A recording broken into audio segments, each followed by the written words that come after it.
Hi, everyone. Thanks for joining today. We appreciate your time and we're looking forward to the discussion. We're going to be talking about data, good data, bad data, ugly data, pretty data, all sorts of flavors. I think most of us can appreciate that we love data, we want more of it, but we're often more committed to it verbally or in principle than we are to really driving data behaviors through the organization, and that can be very difficult, especially for smaller agencies, often focused on the work, focused on the clients, focused on their team, all these sorts of things that can get in the way of building a data operation that really can serve you in the decision making that you have to make over time. So we're going to dig into that topic today. Before I have the panelists introduce themselves, I just mentioned this is a webinar format, so you're not obviously on camera or audio. But if you have questions or comments along the way, please post them in the chat window, or you can use the Q&A pod, and I'll be monitoring that along the way, and we'll surface questions as they arise. The session's also being recorded, so we will share and distribute this after the session. So without further ado, I will jump in. First of all, I'm Tom Beck, Executive Director of SOTA, and I will be your cruise director today. Happy to be here. And we'll start. I'll have the group introduce themselves, but just share a little bit about your background, and also maybe share a little bit about your data personality. How you we've all been on a journey, I think, with data to some extent, unless you're born a data nerd, which is certainly true, and no judgment on that. But maybe tell us a little bit about your data personality and your journey to kind of embracing this as a core part of how you do your job. So Albert, I'll start with you, and then we'll shuffle it around from there. Sure. Thanks, Tom. Appreciate you setting this up and for our sponsor as well. So I'm Albert Banks. My advisory firm is Apertus. I help professional services firms with operations, finance, employee satisfaction, and then support around M&A and integration. I founded and led service firms for over 2 decades. I feel really old saying that, but working on profitable growth, operational excellence, and making sure we had a fantastic experience for our team. We've been through multiple restructures, transformations, two sales of our agency and subsequent integrations. And now I'm working to help other businesses achieve some similar maturity and growth. So in terms of my relationship with the data, I was a computer engineer originally, so I was our first developer, so certainly near and dear to my heart. So I have a particular view of it. But as it relates to running the business, early on, it was really just financial, right? Trying to keep the lights on, making sure we can Yeah. cover all the expenses, that had me looking at, the two factors, right? How we were pricing and what our compensation looked like. And then when we were really trying to look at more profitability and utilization, right, that required delivery data, hours, projections, time tracking, things like that. And then understanding our workload, we need to understand our sales and marketing information to understand what the incoming might look like. And then, certainly later, but really as important is client and employee information. So having data on their satisfaction and turnover and things like that. And all of those kind of grew and evolved over the years as we matured and as we grew. But so it's definitely an evolving process as you go along your journey personally and with your business as it grows. Yeah, amazing. Thank you, Albert. Julie. Hi, I'm Julie Babb, COO at Part and Sum. And early in my career, I fell into product management, which is a job where you really bridge, business goals and product goals. And from there, I ended up running a 60-person dev firm. And it's called Pivotal Labs New York, and that's where I learned operations. I was trained on operations at that firm. And this was, in person, butts in seats, 9 a.m. to 6 p.m., time and materials billing with teams who were 100% dedicated to a single account at a time. Yeah. In 2018, I left to help grow Part and Sum from being basically an individual, strategy consultant into a larger firm. And today we are 30 strategy, media, data, analytics experts, across the world, right? Totally different time zones, value-based pricing, Mhm. and most people are on a variety of accounts at the same time. So all of that I think is such important context for, Mhm.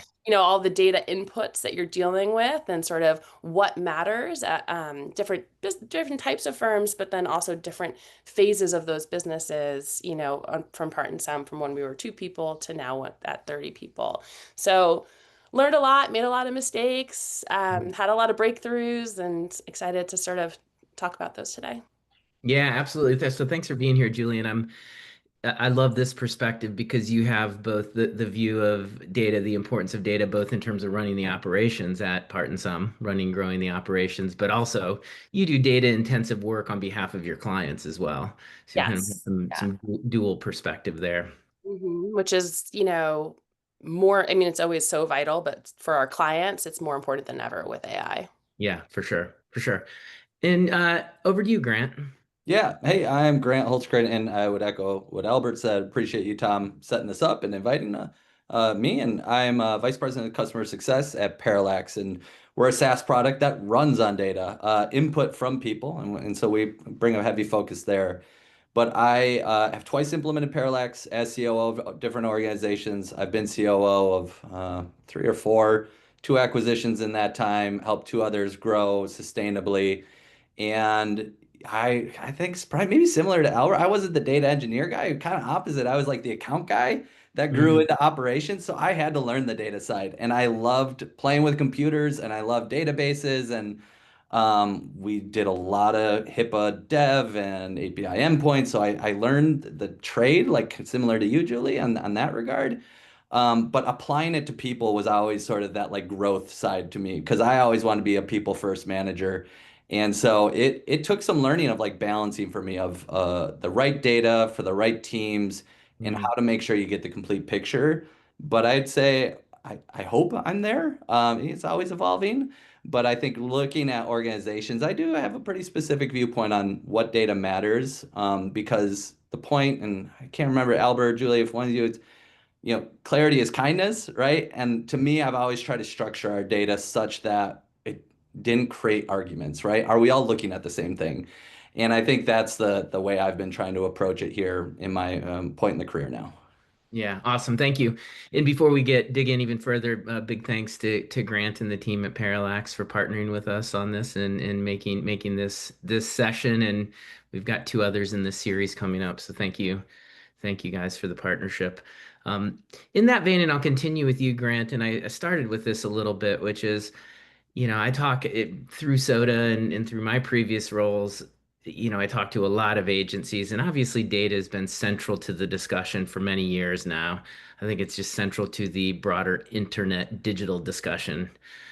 Big data, small data, focused data, personalized data, on and on. But what I find most often is that the behaviors don't match the excitement in the way that people talk about data, or that people sort of acknowledge the essential nature of it to running their business. And so I sort of segment that between the data curious and the data serious. And this isn't a critique. I think a lot of us will find ourselves in the data curious category where we know the importance of it, but we really ultimately dabble at it. We haven't made significant strides in our operations, et cetera. I wonder just at a high level, Grant, because you work across a lot of agencies at Parallax as well. Even as a point of self-reflection, can you define some of the characteristics that you see when you're meeting with teams that really are in kind of the data serious category versus the just, still a little bit stuck in the data curious category? Yeah, the data serious side is, yeah, hopefully like a more concise and understandable data set, in that regard. It can be more expansive in terms um, of maybe different metrics that you might be attributing at a per project up into an operational level. And so you'll see like tiers in that regard. But Hmm. more so within organizations that I love to work with because you see them that they get it is sort of this like, oh, like I know the limitations of just relying. If I were to take this one data piece and rely on it solely, I know that I would fall short on this, right? And therefore I need to contextualize it with this. And that, like, to me is always, like everybody wants it to be simpler, right? They want the crystal ball, but very Hmm. rarely in an agency life, especially when it come to forecasting, and I mean financials, right? It's always going to be historical. But when you're forecasting, you have to make assumptions and you have to have confidence in those assumptions. And ideally, you be convincing people that your assumptions are correct. Um, Mm. and that's what we frankly try to do here at Parallax. But it comes with that mindset of, okay, this will only get me so far. I have to take action. I have to prove this out. I have to ensure that I have got maybe a subset of narrative to substantiate this.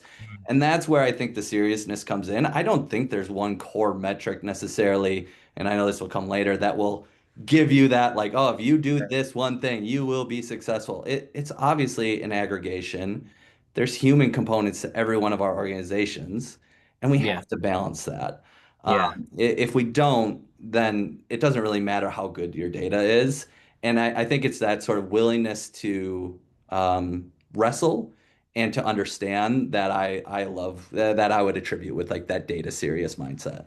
Yeah, it's a great point. So you sort of see this, there's almost like a behavioral maturity in working with data. So whether you have good data sets and robust data tools or not, which is obviously a step in the maturity process, but you can see sort of behavioral differences in organizations that understand data usually doesn't have the answer in and of itself. It's maybe pointing in a direction that really requires judgment, discretion, experience, debate, to your point, narrative to really try to make decisions.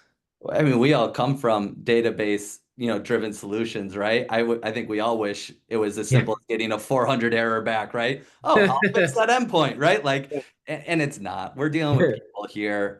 We're dealing with customers who Yeah. make irrational decisions that they could give us more business than we anticipate, and that can be hard to figure out, right? Like, so it's those elements that I think make it exciting. It's not always a rinse and repeat, but there's sort of guideways along the way with data that help us, in my opinion. Yeah, yeah, that's a great point, and I really appreciate that because I think for a lot of us, we want to just check boxes in various, let's say, maturity models or matrices, and go, oh, like we have an integrated reporting system. Oh, we have a process. Like, oh, we do weekly reports and quarterly reports. Like we're very data mature, and certainly that's better than not. But that ability really organizationally to wrestle with it, think about it, and use it appropriately, I think is a marker of, kind of where you're at in the journey. Yeah. Moving into but building on that a little bit more is that, we all know that sort of building a robust and kind of integrated data ecosystem is not an easy step. It's not a one-step process. It sort of takes time. And we talk about this a lot. We've talked about it in our pre-calls. I'm sure everyone on the call, works with this paradigm too. But there's this, there's people, there's process, there's technology that all play into getting into, a robust data environment that really can help fuel insight and some decision making in your business. What's your advice on how to best get started? And I'm going to start this one with Julie, but we'll have all of you weigh in. What's your best advice on where to get started? Um, you know, is it people? Is it process? Is it technology? Is it really we need a data strategy? Because I think it can be overwhelming when you think through what's really necessary. You need process, you need people to understand and change behaviors, you need robust technology in place, all those sort of things. Maybe you could share some of your advice on just where to get started and how to kind of grow out and build momentum from there. Yeah, I always start with people. If I think about all the improvements I've made across processes and technology and building out tech stacks over the years, all of that starts with people because it's kind of selfish. Like I think most clearly when when I have a thought partner, when someone's pushing me to see things differently or explain things more clearly. And so if I find that if I'm effectively collaborating with my team or my client, then that has the downstream effect of inspiring me and us to improve our processes and improve our tech stack. But I think you have to lead with that people and that collaboration. And so be intentional about who you're surrounding yourself with. So from like an ops perspective, as a service firm, if you're small, you don't really have maybe an ops team, a management team, Yeah. that group to lean on. And I think one thing I wish I did when Part and Sum was smaller was maybe find those people elsewhere. So find other founders, other operators at smaller firms that could be that touch point. But then I think as you get larger, your processes and your team structures, and you just sort of have those things. You have to build those things into your systems and your methodologies. For sure. And Grant, I want to have you build on that and also share your perspective. And I'll kind of throw another facet in there for you that I'm just curious what your perspective is that, I think we would all agree that at some point, particularly the tools also become important. Um, and I wonder, because you guys have seen lots of implementations too, probably ones that go well, ones that don't go well. Um, you know, I- how possible is it for organizations to expect that the technology pulls the people along versus, and I want you to answer the other question itself, but and we're all smiling because I mean, I've run an agency too, and it's I think we often come into some of these sort of initiatives of we'll address the technology, then the technology creates the template for sort of how we want to behave. And that's not bad rationale, but it can be challenging. So, Yeah. couple questions in there for you, but curious of your perspective. Um, well, I would agree with Julie. And I think Albert kind of, I'll speak a little bit for him too. It doesn't really matter. There's no tool that's going to solve your data problem, at least today that exists in my opinion. It all, especially for agencies, consultancies, professional service groups, it's a people-oriented business.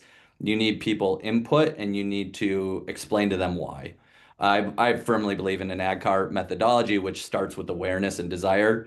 And if you Mm, fail or fall short on those two steps when it comes to change management, you're not going to get the return on investment, regardless of whether it's a new process or a new system. And so, frankly, from a Parallax contract or licensing agreement, that's where we start. Are your people, do they understand why project profitability matters, right? Do they understand that they control that to a certain degree? Do we also understand they don't control all of it? And that they shouldn't be negatively impacted for stuff that's out of their control. We started off, Tom, right before you joined on, like how do you calculate net versus gross, and what are yeah, the margins we should be talking about there? Like they don't control how much rent is. Like, so let's maybe take that off of their plate. Like, let's yeah, simplify yeah, it. So I firmly agree with Julie that we're in a people-oriented business, and as we look at process and as we look at tools, they should only enhance and support our talent and our people in that. And it's our job to explain why it's important and why the position's evolving to what it's evolving to. But it is core to what, it's helpful for me. Like first time I implemented, just like anecdotally, I was the one dragging my feet, right? I was like, why am I doing this? Why do I have to bring in a tool that standardizes all the stuff I'm already doing? And I'm sure Albert can say, like, when we went into an M&A though for that, and they looked at us and said, you have 3 years of standardized data, like they had questions, but they're like, we expected far more rigor to be involved when doing this. And hmm was just lucky to have done that, frankly. It wasn't strategically like, oh, I'm some genius that was thinking ahead. It was like, oh wow, this really creates a very clear narrative. And kudos to our team for successfully growing the business to what it's been at, maintaining good margins, and demonstrating both risks and opportunities for an acquisition should we go forward with that.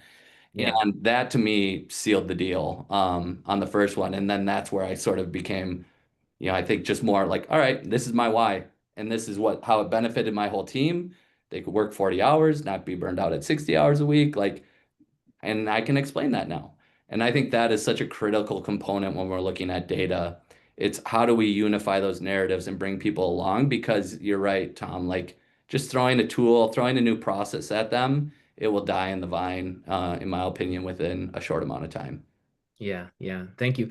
Albert, if you can, you may share the same opinion, or if not, that's great too. But maybe as part of your response, I'd love you to just also build on maybe some tactics and ideas and strategies for helping to, build that behavioral change, and awareness, because you've obviously done it through the agency you started. You then went through a merger and had a whole nother set of agencies. Then you guys got acquired. You're consulting as well. So I'd love to just hear maybe some practical tips too on, and we'll kick this back into the group as well, but on that behavioral change piece, how do you approach it? What's kind of worked for you? What should people expect who are kind of embarking on this change within their own agencies? Yeah, happy to do it. I think I kind of look at it as a three-legged stool of measurement, tools, and process, and then people are involved in all three of those.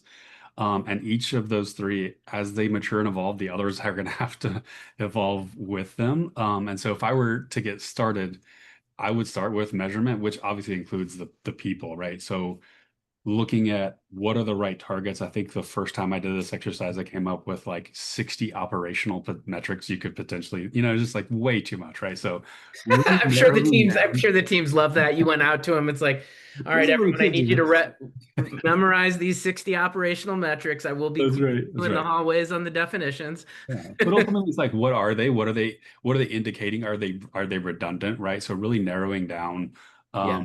to the key things that are important to your business, having enough of them to Grant's point where it's like there's not one that's you're just focused on and you're not looking at the others that are really painting the full picture. And the biggest thing I say is you have to define the rationale as to why you're picking that one, right? Why it's Yeah. important, why you're looking at it. And certainly when you start looking at the tool, right? Are you getting accurate data around it? Or is your tool providing you that information that you're now going to rely on? And if not, maybe you're going to look at retooling, choosing a new technology partner, or updating processes. But once you truly understand it, then you have to communicate it to your team, right? Yeah. Here's what this thing is. Here's what you can or can't control. How would you interpret it, right? If the number goes up or down, what does that mean? And maybe even predetermine the action that we'll take next when we see the number get there, so that when you heat of the moment and seeing that, you have some direction. And then you have to have that culture of reviewing it, right? We meet every week or every quarter or whatever it is on these certain things, and we don't gloss over it. It is important. We'll talk about this later, but I love having an owner of each metric. So, Yeah. and that Yeah. involves all of the team. And then when you roll anything out, I mean, it's kind of just change management, right? You have to communicate that stuff. And I do always start with why. Like, here's why we're doing this. Here's the benefit. Here's what it means to you. And that's a big thing. At Union, we did this sort of just general company onboarding, and banks had this great couple of slides that, in the most rudimentary terms, like explained like how the business worked, the number of people, billability, utilization, Yeah. profitability. And so literally every person that came through our front door understood what that meant. Of course, we had profit sharing as well. So like there was some education that needed to happen there. So just getting your team to understand the realities of your business and more specifically what they can control in their department was really, really huge. I like that too of starting with, a concrete set of metrics as a basis to have some of those discussions with your broader teams and getting them to align and understand the importance of this, um, because it can get overwhelming very, very quickly. Um, as you said, it's easy to get to 60, 70 metrics that you as an operator or owner or founder might be looking at. Um, but having sort of the teams understand the fundamentals is critical. Julie, anything to add to that? Because I know you've worked on this quite a bit in terms of just behavioral change management side of the equation. Yeah, I think, no matter how large your team is, I think making sure your leadership team and your management team that they do have a deeper understanding. Like everyone should have, I believe everyone in the firm should have an understanding of the key metrics and the KPIs and what they mean, why we track them. But really making sure that the management team you're surrounding yourself with has that knowledge, whether it's something that you're like coaching them on as a group or individually, sort of just making sure that that's there for them to be good sounding boards for you. I think also like um, we are able to have a small ops team now, which is really helpful. Mm. And one of like our first guiding principles of our ops team is facilitate other people's success, right? Mm. And so it's our job to ask questions and to push the team to have a vision for what outcome they want so that ops can help them achieve that vision. And I think that really has been an unlock for me to be able to have that team just in the execution part of it all, right? Because you can have all these great ideas and you can have a philosophy about data and training up everyone to understand the data and all these things. But when it comes to actually then executing on it, having that team has been really clutch for me. It's amazing. I like that sensibility to it. Sort of flips the script a little bit on what often can be a ops mentality around control. Yes. You know, and that's important too. So I'm not minimizing that, but it's easy as an ops person to come in and say your job is to control things, control parameters, create clarity, all those sorts of things, so that we can operate consistently, efficiently, effectively, all those things. Yeah. But that even just that subtle change of going, but we're also we're in support of being helping people be as successful as they can. And that's that to me that just hits me and that strikes me as a really kind of cool way to reframe some of these ops related discussions. And when you're in the thick of it, it's a good way of anchoring yourself. Like, okay, let's get back Yeah. to our first principle here. Yeah, for sure. Well, let's continue on that thread because in Albert, you referenced it a little bit, so I'll kick it back to you, and then Julie and Grant, you can weigh in as well. When it just comes to the data ownership piece, and I know this is a multiple layered question because there's the where do you get the data from, who interprets it, who acts, who has decision making responsibility around it. Um, but maybe Albert talk a little bit about just the where does data ownership start? And related to that, Julie, you hinted at this a little bit, and I think many of us have found ourselves in this position where we may not even have an ops team. It's one of the founders or one of the partners is running ops in addition to other things. So do you think a lot of agencies actually need some more support in this kind of area from outside experts or advisors or resources to really get things structured properly? So there's the kind of the data ownership perspective, what that kind of looks like, and whether or not you think agencies really should probably get a little bit more serious about bringing in some support if they find that they're muddling along too much by themselves. Sure. Yeah, and obviously these change based on your size and your scale Sure. and your growth, but I'm a huge proponent of the functional leads kind of owning their data, Mm. finance owning their data and the P&L and the balance sheet, right? Head of new business owning their sales and marketing data, delivery knowing all the project and hours data, Mm. talent knowing all of that information, right? So basically the teams, they lead those teams, right? So they need to understand them to be able to disseminate that information and help them understand keep, we talked about data hygiene, right? Like keeping that data clean and making sure people understand why it's important. Really, they should know their numbers better than anyone else within the group. Mhm. And then at the leadership level, they bring that perspective, right? So that ownership is extremely important. As the ops person, I was the person responsible for creating like the scorecard, like bringing all the data together, but I was really almost responsible truly as an owner of a couple of those numbers, right? Everyone else Yeah. had some ownership. It was clear what it kind of indicated, like, hey, this number is a predictor of, profit or revenue or turnover or whatever. And so really it was up to them to explain why the number was the number that week or that month. So I'm a huge proponent of that because ultimately it is your company, it's your data, it's your people. In terms of where outside can help, it's maybe where there's a void, right? If there's a void in leadership or knowledge, like maybe you need a fractional CFO, maybe you don't have somebody who's really finance focused, so that you can sort of augment your team as you grow. This may be sort of new to you, or that maybe you have a new leader of a particular function and they need some education and coaching on those things. That's something you can get from the outside, or maybe even from some of the tools that you onboard. Yeah. You may be somebody independent to just evaluate your bubble that you're living in and look at your data and your systems and your processes and look for improvement. And then if there's retooling, right? Maybe you need somebody to help with integrations and migrating you, because that's a really big distraction from Yeah. actually running your business and following through on that change management. Yeah, for sure. Julie, I'll kick that back over to you, and then Grant, I'd love to hear your opinions on this too. But Julie, what about the data ownership side? And I know that you, again, because you guys also do some data services for external, clients, but especially in your journey, if you felt like, you need some support sometimes, or you need some external resources to come in and really help, either focus the initiatives or just help get the momentum behind them, that sometimes can be hard to do when Yeah, you're focused that's on a great idea. I wish I have had that in the past when I Yeah. instead learned things the hard way. Hindsight, 50/50. That's Yeah. yeah. No, there definitely probably been some times when I should have pulled in that external expertise and got in, instead of pushing through and leaning on my figure it out attitude. Um, but I think, for me with the data ownership, I love what Albert was saying about each key metric having an owner.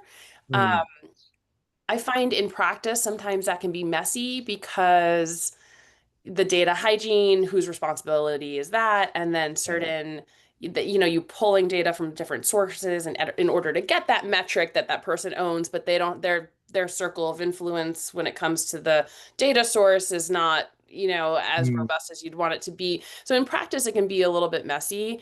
So I might take on maybe more than I should in that regard. And I'm inspired today, Albert. I'm gonna make a spreadsheet after this and try and do an exercise around That's the only response that any one of yeah. us should have to any discussion like this. Is Everyone go here make a should leave and make spreadsheet. some sort of spreadsheet. Otherwise, you didn't get anything out of this Yeah, talk. exactly. But I think that, one thing I find in terms of my responsibility is that I found in the past that I forget that my team needs support on interpreting data, because it's Yeah. something I'm doing all the time. And so I will, in the past, I would sort of ad hoc pull a report, make a visualization, have an insight, share it with my team and kind of assume that they, and I kind of assume that they understand it.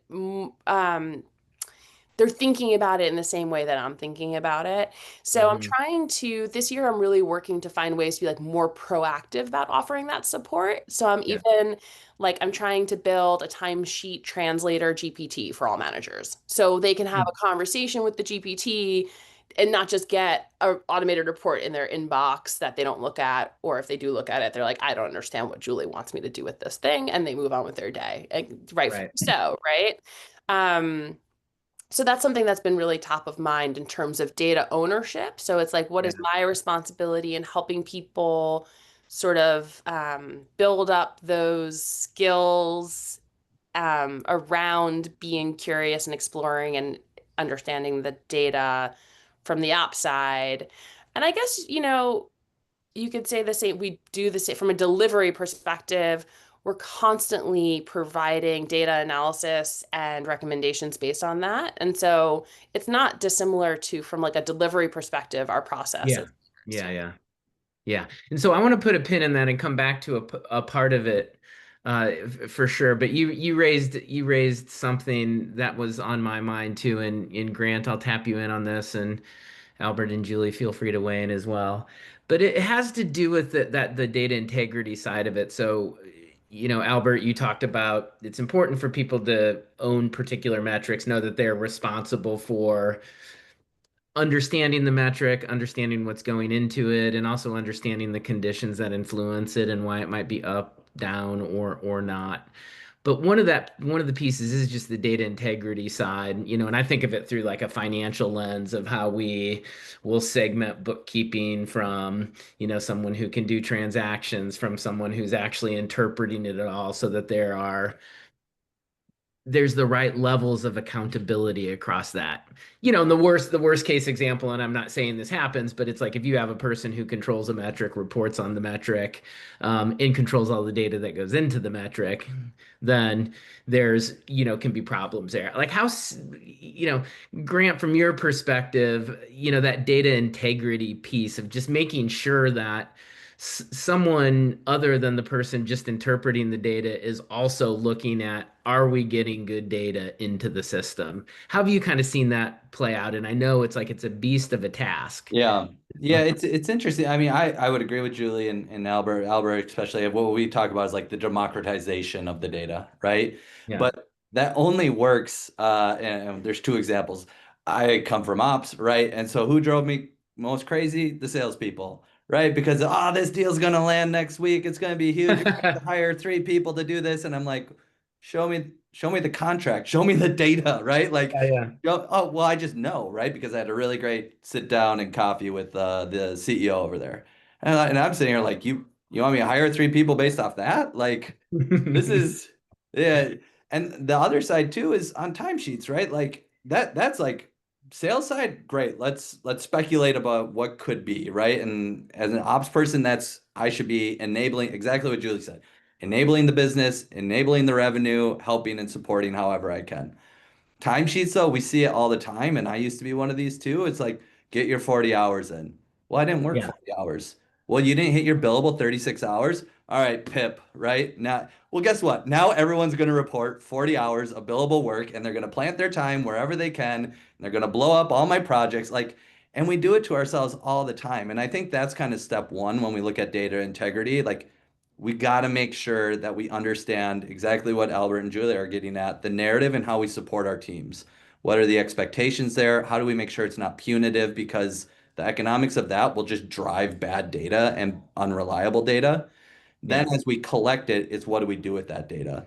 And yes, I think the single point ownerships and accountabilities to me is actually a must have. Where I always thought, and I think Julie, you're kind of getting at this as COO, like there's tiebreakers in that. HR saying, do we need to hire these 2 skill sets? Delivery saying we're short 2 roles or maybe 4 roles. Yeah. At some point, someone needs to help and say, with these 2 data pieces, here's the risks of doing, option A, B, or C, and I'll take accountability for the decision that we go with B, which I think generally, like a good lawyer, like neither side is happy at that point, right? Like, and yet you sort of like wiggle your way up into progress. Hmm. And that is just what I love about ops. And yet so often I also hear like, "Oh, I just wish it were easier." And it's like, ooh, you picked the wrong track if you think, data Yeah. ops is easy. Yeah. But I think, Julie's getting at it like with AI, like there's tools to enable our teams now that can be really helpful and receptive. And I think leaning in and just getting their buy-in is step one to ensuring that you have reliability. Uh, Yeah. Last point, cadence too, right? If you're getting data in every 3 weeks and then 6 weeks and then 2 weeks, like to Albert's point, what do we do? Like set the cadence and expectations. If it doesn't work, change it, right? But then at least you're now rebaselining on something that everyone's agreeing on. Yeah, for sure. Albert, I want to kick this to you and then Julie bring it back to you on this. But even just from a practical, pragmatic perspective, how you approached that? Basically, the oversight of the data itself and whether it's good, Yeah. and I'm assuming maybe to some extent as the CEO, COO or another lead, you're at least partially responsible for that, but maybe just from a practical or pragmatic perspective, how you tried to balance that the data quality overview part of the process.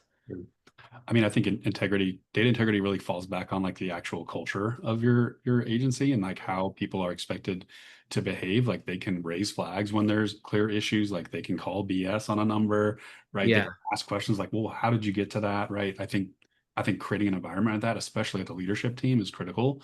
To sort of hold each other accountable, not in like a I gotcha kind of moment, but like a yeah, hey, let's just make sure we're all going forward the same way. I think putting structure around it to prevent challenges like that, like sales numbers. Well, we've all agreed this is the funnel math, or if it's at this stage, is this likely? So I don't care if you had a great coffee, it's still only 25% likely, and the numbers will do the calculation and tell us, do we need to hire Yeah. or not, right? So putting some of those fundamental things in place, also empowering people at that, right? If you're looking at, I don't know, account service metrics, right? Like account growth or account renewals, right? Well, let the lead there establish how they'll go about that, how they'll develop growth plans, and how they'll assign their team, right? And so they have that responsibility, and so they will feel really confident with the information they put in because it's what they sort of established. And yes, at the top level, you're like, does that, are we really going to grow that client by this much? Like they've never spent more than this historically, so you can kind of Right. go back and reference the data almost to your advantage there. So I think it's a combination of empowerment, creating a great culture where people can raise flags and challenge each other. And that's probably the best way you'll feel more comfortable about that. And obviously we talked about sort of the education so people understand why Yeah. it's Yeah. important. And certainly a certain level of like very consistent vigilance. Mhm. Because I think we can get complacent with, especially once we have the tools and the processes in place, Yep. right? It's like we have all that mechanism, so we're not going to so much worry about the quality of the inputs. And that seems like it's an area you need to continue to be very, very vigilant. But Albert, I like that point a lot, is that, the more that the culture is also vigilant about the numbers and empowered to question numbers, understand the numbers, interrogate the numbers, that reinforces, that kind of vigilance around the quality of it. Mhm. Julie, just a build on that, and you can address that piece, but also, we talked about this a little bit in our pre-call, and you started to hint at this, a minute or two ago, of just that journey of educating the team on what metrics mean and how to interpret them and how to think about them. Mhm. It is one of the risks with metrics, is that we can too easily grasp them as a simplification of the issue. Yeah. Maybe you can tell me just a little bit about how you've been working on that with your teams of both, you're sort of you're improving their IQ as it relates to thinking about data and how you make decisions based on it. But I also imagine that there's probably continued education just around definitional consistency, Yeah. because that can be a real challenge in organizations where even in some of the simplest metrics, like a gross profit, gross project margin or something like that. Mhm. If you're not rigorous around definitional consistency, it's easy to throw those numbers around, but actually have them be distorted. Yeah, I totally agree with what Albert and Grant were saying about how the drive here is culture, which makes it harder, to be honest, right? Yeah, I know. That's what makes it really complex, right? That's harder to map out in a spreadsheet, isn't it? Exactly, exactly. So, but from a culture perspective, if everybody is helping to push the like transparency, understanding the why, the collaboration, we get there, right? And then we sort of are able to build our process on top of that because we're having conversations about like what should we be looking at? How often should we be looking at it? Who should be looking at it, right? Like we can continuously improve in that regard if we have the right culture as a foundation. For my broader team, I actually for our leadership team, I spoke about proactively trying to offer that support and that education a bit more. But for the broader team, we actually share all of our key firm, like high level firm metrics every quarter. Mm, So I get everyone together once a quarter and share the finances, and share our KPIs and speak to every single time what those metrics are, what they mean, why they matter, but not just sort of like a repeat with new numbers. It's in the context of what we've all experienced in that past quarter. mm. Like, hey, the economy was weird in these ways. Now let's look at our KPIs and talk about how, why they look the way they look.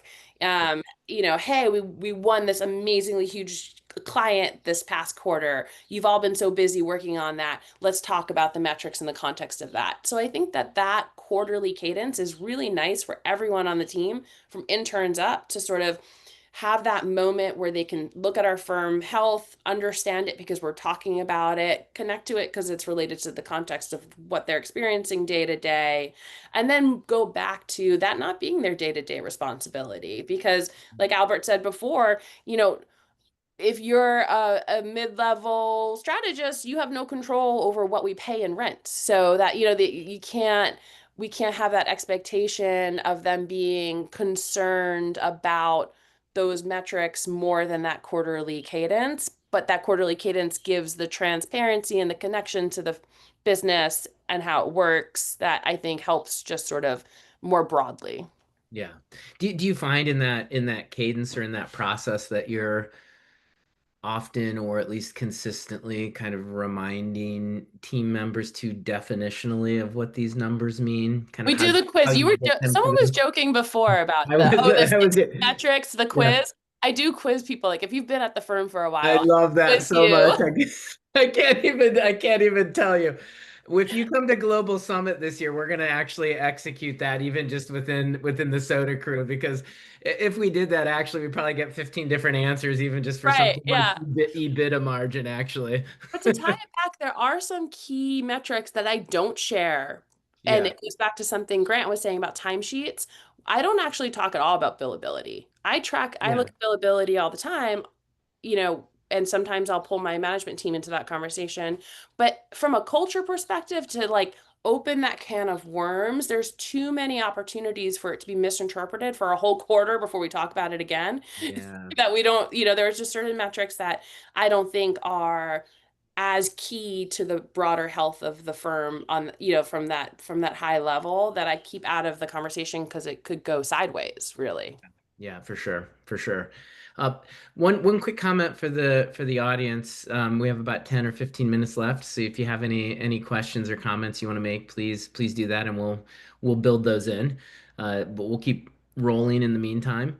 So the session today, we talked about data integrity, but the cost of bad reporting. Um, and that can be a true cost in terms of a negative thing happening, or a cost potentially that was avoided through good decision making.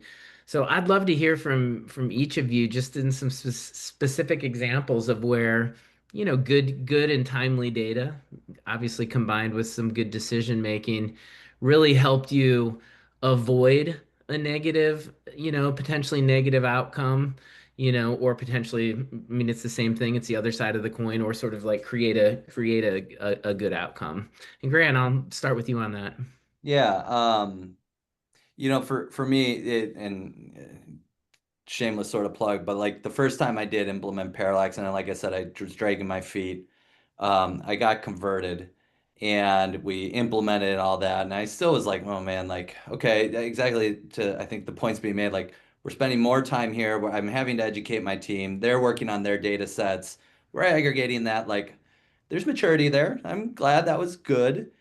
But it wasn't until about a year after that, even like before the acquisition and all that, we had 3 people start families and 4 people buy homes. And I Mm. remember sitting in that moment being like, wow, what a vote of confidence by my team. Even though it's not like they're all coming together and being like, I feel safe, like I feel, but I was Yeah. just sitting there and I like our CEO came and he's like, I just want you to know like this is a highlight of why we've done what we've done. And Mm. I'm also ops, like I'm the wet blanket guy, right? Because I'm like, well, we're just doing what we said we would do, right? We're just forecasting efficiently. Yeah. But to like take a moment and just be like, yeah, that is unusual. Like that is really good. Like we've benefited people because of our business and how we work together.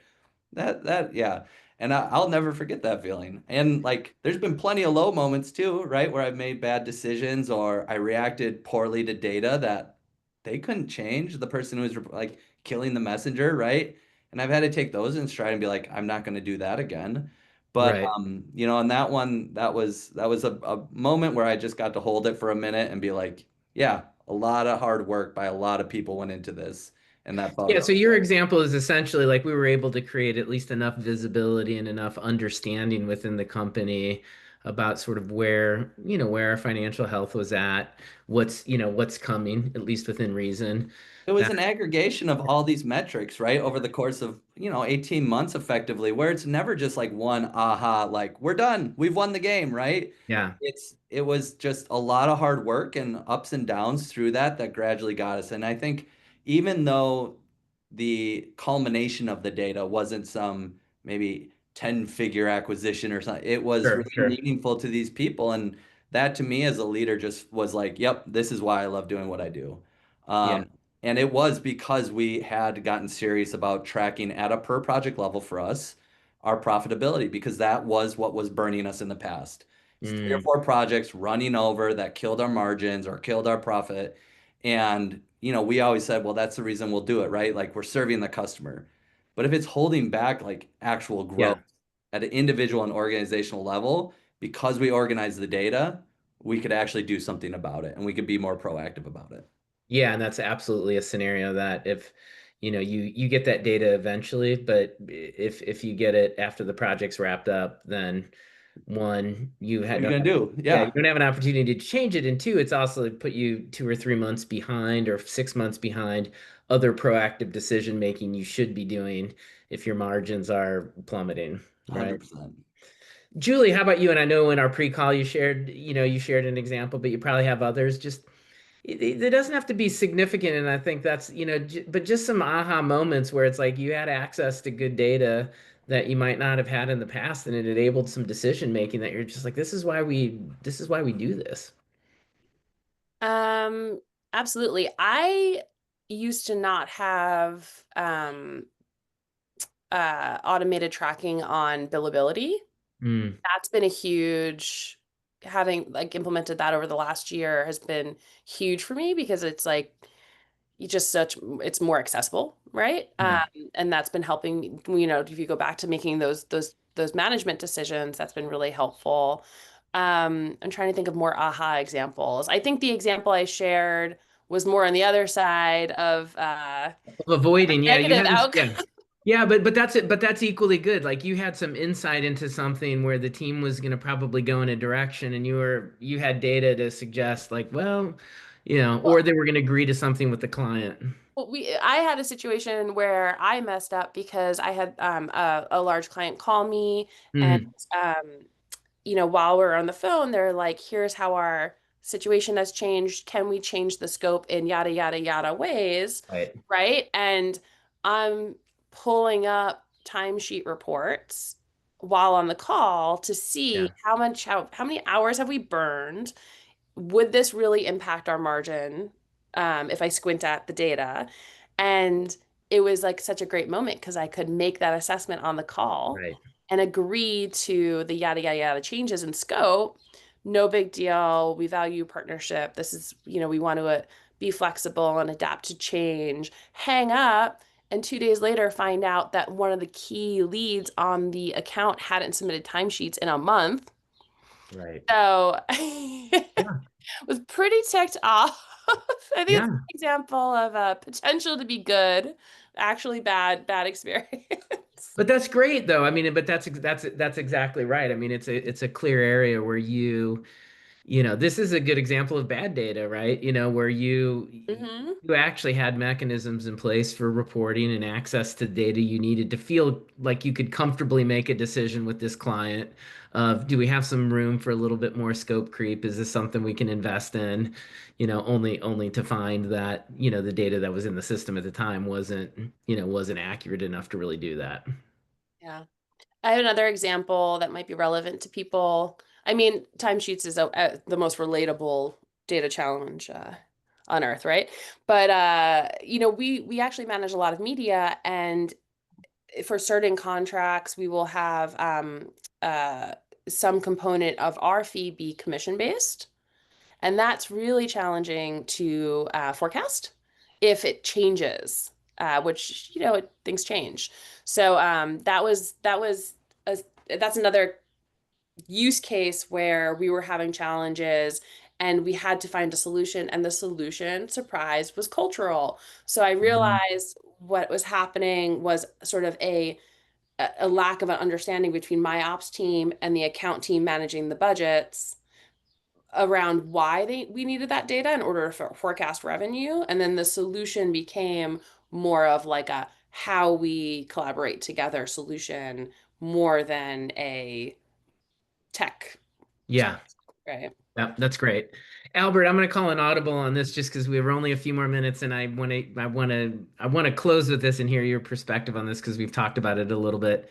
I'll talk to Albert and Julie, and then we'll close down. But are there any metrics that you have that are kind of go-to metrics? I mean, obviously, other than the obvious ones, but just ones that you found over time become very indicative of the health of the business or give you some future insight. Again, we know none of us have crystal balls from a forecasting perspective, but over the years, what have you found you really rely on as a reliable indicator of kind of health in the business and or future health in the business? Yeah, I certainly picked effective rate, but I'll save that one for Julie and talk Yeah, full utilization. But I mean, even higher level, like some simple things like revenue per FTE, just things that are sort of a bit universal that are really easy to calculate and really easy to yeah, kind of gut check. Those are things that are just somewhat like old reliable. Obviously, I think if you can look at gross margin versus net margin, having an understanding of the targets there. yeah, But specifically billable utilization, I can relate to Julie of how transparent you need to be with this, but at least behind the scenes tracking this and understanding it. But looking specifically at the utilization of your billable team members, also called billability, is another way yeah, to look at it. It's really just billable hours divided by capacity. But the important thing for consistency is what is your capacity? How do you calculate that? Again, I think if yeah. we asked our SOTA members, they might all say something different, but Ability's a generally, trickier right? one than it. Yeah, 40, yeah, 40 hours a week, 8 days a week, but that could depend on geography. Like some people in Canada, it's 37 and a half, right? yeah, So they may be part-time. They may have some contingencies there. Generally doesn't include time off and holidays. Obviously, that varies per business. So basically take all that stuff out. This is the amount of time that someone could work. Having a target for that utilization, again, whether you share it or not, is something that's maybe a cultural thing, but knowing this person is part of leadership or they're part of new business, maybe their target is not so high. And then you're comparing their actual to their target, right? So that is sort of a universal apples to apples. yeah, How are they relative to their target, right? And so if you start seeing that someone is consistently, over, well, are they being over assigned work? Are they gonna get burned out, right? Now you're gonna have yeah, other kind yeah, of problems. If they're significantly under, it's not their fault, which is part of the reason that you maybe don't share it with them, right? Or do we just yeah, not have enough work? Are they not being assigned enough work, right? So it's such a great metric to like understand the reality of what your people are going through, like yeah. in enough financial, and really can help understand, do we need to staff or augment or freelance or contract, and so that's one that's kind of been over reliable for Gonna me. go to yeah, for sure. Julie, how about you? Well, thank you, Albert, for letting me speak to effective rate, my favorite. Um, I've always tracked effective rate. I mean, it's limiting in some ways. An effective rate is essentially a look back Yeah, on, your net revenue divided by total hours. So you can have your rack rates, you can have your, this is what we charge per hour for each role, each level, yada, yada, yada. But at the end of the day, your effective rate tells you what you actually charge that client per hour. And so I really like that metric. I recently built out a report that takes our new staff planning system and then projects those hours. And actually, now I can project effective rate for the term mhm, of a contract. So that's been yeah, a great sort of add on to being able to look at that metric and understand it and plan around it. I can now plan better around it. Um, and I just like effective rate because it normalizes some of the data. So we, as a 30-person mhm, firm, we honestly have some clients that are like some contracts that are on the smaller side and some on the much bigger side. And so looking at a project level profit margin feels like I'm not getting a lot out of it because of that variance. But if I'm able to mhm, sort of bring it down to that atomic unit of an hour, Yeah. then Yeah. it's more normalized for me and I can make better judgment calls about it. Yeah, for sure. For sure. Well, I'm gonna close with that because we're right up just past the hour. But first of all, thank you to Grant and Albert and Julie. I really enjoyed the discussion today. I got some good ideas. I've already started a spreadsheet, so we'll talk about that later. Maybe we'll each get counseling in ways that we need it. But really appreciate the candor and sharing your perspective. And thanks all for those still on the call for joining us today. And we will share a recording after this. And Grant and the team, thanks also to Parallax for helping make this happen. So good luck to all of you in your data journeys. Keep at it, and we'll look forward to hearing from you soon. Thank you, everyone. Thanks, Tom. Thanks, Tom.